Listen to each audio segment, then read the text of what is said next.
Muy bien. En BMC, para quienes no nos conocen, somos una consultora dedicada al diseño estratégico de marcas, productos y servicios con impacto efectivo en hábitos, que es al final de lo que se trata en marketing. Y hoy lo que vamos a contar es un caso muy interesante, muy bonito. Es un caso que hemos realizado el año pasado para el sector del vino, encargado por Susana García Doya, aquí presente, en nombre de la Interprofesional del Vino. Para quien no lo sabe, la Interprofesional es un sector que agrupa a toda la cadena productiva del vino, sindicatos, denominaciones de origen, productores, bodegas, etcétera, que por primera vez en la historia se une, junta presupuesto y desarrolla una campaña de posicionamiento para impulsar el consumo interno, en principio, del vino en España. Bien, vuelvo para atrás, perdón. ¿Cuál era el desafío de este proyecto? No era un desafío menor, era encontrar un posicionamiento estratégico que ayude a intervenir en el hábito del vino, a hacerlo más presente en la vida de las personas y retomar la senda del crecimiento para la categoría. ¿Cuál es el problema del vino? A nivel sentido común, muchos dirán, España es un país de vino, se consume mucho. Pues no, España es el único gran productor de vino, Francia, Italia son otros, donde la cerveza tiene un per cápita más alto que el vino. No solamente tiene un per cápita más alto, sino que lo triplica. Un momento determinado en los años 80, donde la cerveza empató al vino y hoy lo triplica, ¿sí? ¿Por qué es esto? Un caso típico de envejecimiento de la base de consumidores. Hoy el consumidor que más volumen representa para el sector del vino es un señor mayor de 57, 58 años, que vive en poblaciones pequeñas o ciudades pequeñas y que consume el vino, digamos que accesible o de precio sí, barato, en contextos de comidas de diario en casa muchas veces, ¿sí? O sea, lo toma con la comida a diario en casa. Esto no está ni bien ni mal, pero supone un problema para la categoría. Es un hábito difícilmente replicable para los adultos más jóvenes, para los millennials, para los adultos de 35, por cuestiones obvias, ¿sí? La mayoría de nosotros no comemos en nuestra casa, no queremos beber alcohol al mediodía y no tenemos el hábito de tomar vino con comidas de diario. ¿Qué es lo que ha ocurrido? Lo que nosotros llamamos una polarización. Hay dos vinos hoy en España, dos patrones de consumo, dos imágenes del vino.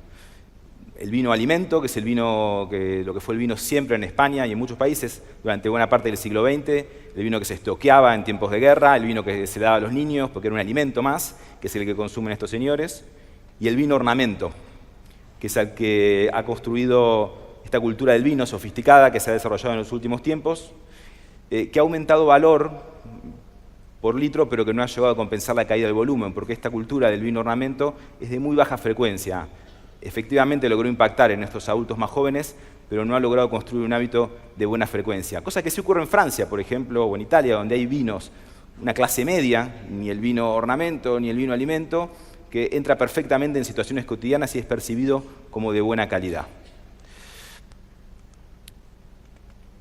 ¿Cuál es el hábito que nos propusimos cambiar? Bueno, después de mucho data crunching, análisis, nos dimos cuenta que era mucho más rentable enfocarnos en adultos, y no en cualquier tipo de adultos, sino adultos consumidores esporádicos de la categoría, es decir, gente que consume vino 2 veces al mes, y hacerlos consumidores frecuentes, es decir, una vez a la semana. Eso tenía un retorno a la inversión mucho más interesante que traer gente nueva, no consumidores de vino, y a la vez era mucho más viable porque las barreras estaban más bajas, digamos. Un no consumidor de vino generalmente rechaza el sabor del vino o rechaza su gradación alcohólica, lo cual es un problema de difícil resolución. Y las ocasiones, en función del objetivo de negocio que nos habíamos planteado a largo plazo, tienen que ser dentro y fuera de casa por una cuestión de volumen, básicamente.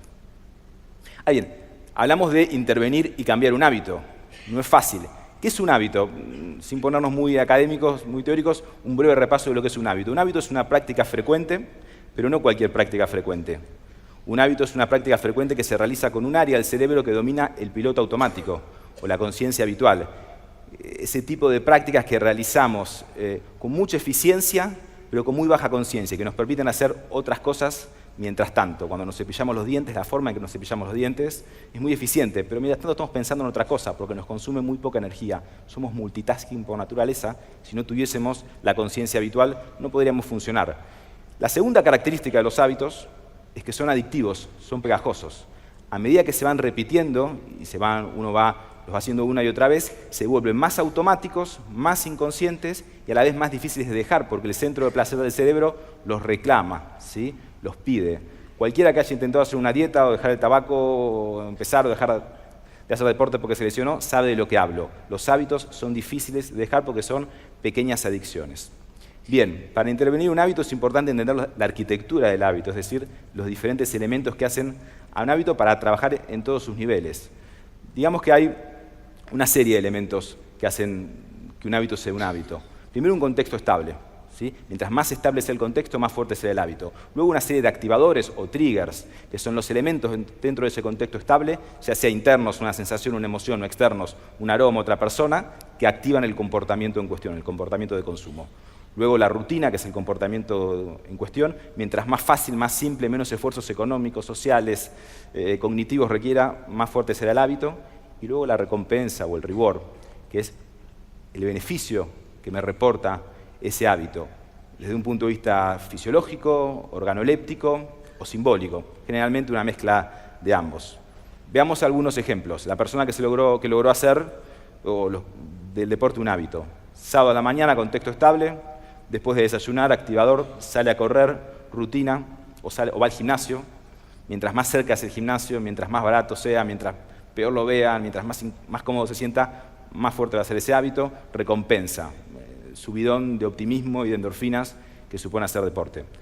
Yendo a casos más de mercado, las marcas que mejor construyen hábitos hoy son las tecnológicas, al punto de estar cerca de ser legisladas como auténticas adicciones. Facebook, activador, me siento solo. Rutina, me meto en Facebook. Recompensa, reconocimiento social en forma de likes. YouTube, estoy aburrido, me meto en YouTube, muy fácil, a 2 clics. Recompensa, entretenimiento, quizás diversión en forma de videos, ¿sí? Mientras más se repite, más lo necesito, más automáticamente lo hago. Así funcionan los hábitos, y el hábito es tremendamente relevante para el marketing, porque es el share más seguro, es el espacio más valioso en el que puede estar una marca en términos de patrones de consumo. Bien, ¿qué encontramos en el vino? Vamos a ir por cada uno de estos niveles del hábito, contexto, activadores, rutinas y rewards, y contándoles qué encontramos a partir de un trabajo etnográfico, proyectivo, porque así se investigan los hábitos, qué encontramos en el vino y qué propusimos en términos de modificación para lograr el objetivo que nos habíamos planteado. Recuerdan, lograr mayor frecuencia en adultos consumidores esporádicos de la categoría. El contexto con el cual la gente asocia el vino son situaciones formales, fechas de calendario, el 15 voy a comer con amigos, un casamiento, una reunión, un cumpleaños. Y queríamos, evidentemente es necesario cambiar eso si queremos construir frecuencia, asociarnos a situaciones más espontáneas, de las cuales hay miles en la semana, sin momentos menos planeados. En términos de activadores, nos encontramos que el vino obviamente se vincula a determinados platos. Esto es un trigger muy fuerte, sobre todo carnes, un vino u otro. Y está muy bien, esto es algo que no hay que perder cuando uno trabaja con hábitos y quiere modificar hábitos, tienen que aprovechar lo que ya tiene, pero no nos alcanzaba para construir la suficiente frecuencia, porque estos platos elaborados ocurren muy cada tanto, generalmente en estas situaciones formales, por lo cual nos propusimos asociarlo a pinchos, tapas o platos más informales, digamos. La gente también, una de las asociaciones más fuertes proyectivas del vino tiene que ver con el invierno, ¿sí? Me tomo un vino y me imagino una chimenea, fuego. Claro, esto ocurre muy poco, cada vez hace más calor encima. En buena parte de España se la pasan en temperaturas templadas. Lo que dijimos, asociemos el vino a las terrazas, al verano. Obviamente ahí entrarían los vinos blancos, los vinos con hielo, los espumantes también. Y en términos de trigger interno o activador interno, nos dimos cuenta que la gente compraba y ponía un vino sobre la mesa, generalmente, y un insight muy dominante, para dar el pego, para quedar bien, porque la situación lo merece, porque hay que poner un vino y si no queda mal, porque la situación lo demanda. Pero realmente no porque lo quiero, porque lo disfruto, se disfruta poco el vino, y estamos hablando de este segmento de adultos jóvenes, consumidores de la categoría, consumidores esporádicos. Lo que dijimos es, trabajemos la idea del activador, la idea de que el vino te sirve para salir del aburrimiento, te sirve para salir de una semana plana y hacerla más especial, ponerle magia a la rutina. En términos de rutina, ¿qué nos encontramos? Cuando hablo de rutina es el momento de compra, el momento de estoqueo, el momento de consumo del vino. Nos encontramos que el proceso, la experiencia del vino era totalmente forzada, lo peor que puede tener un hábito de consumo. Es forzada en el momento de la compra. Muchas categorías, nosotros trabajamos con compañías que trabajan en diferentes categorías y sectores, envidian al vino, dicen, qué bueno, el shopper del vino se pasa 5 minutos en su lineal, ojalá yo pudiese hacer eso. La verdad que el primer minuto puede ser positivo, pero los siguientes 4 son malísimos. La gente está perdida, no sabe, se marea entre denominaciones de orígenes, años, bodegas, marcas, es realmente confuso. Entonces aquí lo que propusimos es simplificar, aprovechando muchas de las tecnologías que ya están hoy en el mercado, aplicaciones que ayudan a personalizar y simplificar el momento de la compra. Los vinos que más rápido se agotan a menudo son los que salen en el país o en el mundo, que dicen 7 grandes vinos por menos de 8 euros. ¿Por qué? Porque simplifican una compra que es en sí mismo muy compleja. El estoqueo también es complicado, requiere un esfuerzo económico. Generalmente el vino sobra en casa, los hogares son cada vez más pequeños. Me gasté 10 euros en un vino y me sobró y no se conserva bien. Hay mucha tecnología, entre ellas las bombas de oxígeno, que aparte de ser muy vistosas y baratas, ayudan a la conservación del vino. Es un elemento promocional muy interesante para jugar a nivel táctico.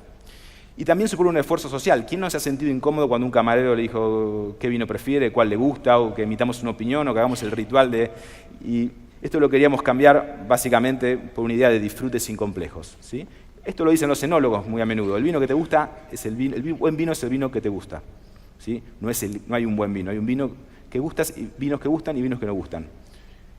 Romper un poco el esfuerzo social y todo este miedo que hay alrededor del vino. Por último, y a modo de conclusión, por todo lo dicho, podríamos decir que la recompensa inherente al patrón de consumo, al hábito del vino hoy, es un poco difusa. Tiene que ver más con el postureo, pero cuando lo llevas a jóvenes adultos, lo que te dicen es que el vino es algo para ocasiones especiales, pero para el día a día algo pesado, porque se imaginan siempre el vino tinto, poco dinámico, exigente, algo snob, aburrido si quieren. Ahora bien, háganse la foto de sus momentos de socialización con amigos, los momentos de socialización adulta, que representan el gran volumen, la gran fuente de volumen para todas las bebidas, para todos los mercados de bebidas, para todos los sectores de bebidas. Son, en España, dinámicos, divertidos, chispeantes, espontáneos, democráticos. Ese es el espíritu del cual quisimos embeber la recompensa del vino para construir un hábito más frecuente. Les voy a compartir entonces ahora la campaña que surge de esta estrategia de intervención en hábitos, que se llama Marida tu vida con vino. Si podemos poner el video, por favor. Todos los días vivimos pequeños grandes milagros y muchas veces no nos damos cuenta. Pequeños milagros como que acuestas a tu bebé a las 8 y se duerma a las 8. Esos milagros que suceden cada día, disfrútalos y marídalos con vino. Marida mejor tu vida con vino. Bueno, hubo muchas piezas, muchas escenas, muchas situaciones. Esta es una. Y para cerrar muy brevemente los resultados, se hicieron diferentes horas para entender el impacto acumulado luego de la primera ola de comunicación que fue septiembre del año pasado. Y la verdad que los resultados son muy buenos y marcan que la categoría, que el sector está por el buen camino. Básicamente los gaps perceptuales con la cerveza, que todavía son importantes, se han achicado en atributos como, por ejemplo, es una bebida de moda, es para gente como yo, es cotidiana. La intención de consumo inmediato aumentó un 12% en las ocasiones en las que queríamos que aumente, comidas informales en casa, de tapas y after office. Bueno, eso es todo. Espero les haya resultado interesante y un placer compartirlo con vosotros. Muchísimas gracias, Nicolás.